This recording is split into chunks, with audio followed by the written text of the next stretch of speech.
শহীদ president Ziaur রহমানের ৪৩তম মৃত্যুবার্ষিকী উপলক্ষে নোয়াখালীর চাটখিল উপজেলা বিএনপি ও অঙ্গ সংগঠনের উদ্যোগে শোক র্যালি ও আলোচনা সভা অনুষ্ঠিত হয়েছে। নোয়াখালী জেলা প্রতিনিধি বেলাল হুসাইন নাইমের প্রতিবেদনে দেখুন বিস্তারিত। বৃহস্পতিবার সকালে উপজেলার চাটখিল আলিয়া মাদ্রাসা মার্কেটের সামনে থেকে বিএনপি ও অঙ্গ সংগঠনের নেতাকর্মীরা শোক র্যালি নিয়ে বাজারের প্রধান সড়ক প্রদক্ষিণ করেন। চাটখিল ও দক্ষিণ বাজার সোনালী ব্যাংকের সামনে গিয়ে সংক্ষিপ্ত পথসভার মাধ্যমে শেষ হয়।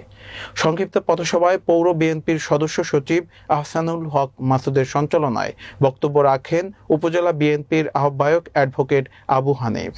আরও বক্তব্য রাখেন পৌর বিএনপির আহ্বায়ক শামসুল আরেফিন শামীম, উপজেলা বিএনপির সদস্য সচিব শাহজাহান রানা, উপজেলা বিএনপির যুগ্ম আহ্বায়ক আলাউদ্দিন, আনিস আহমেদ হানিফ, শাহজাহান খান সাজু সহ অনেকে।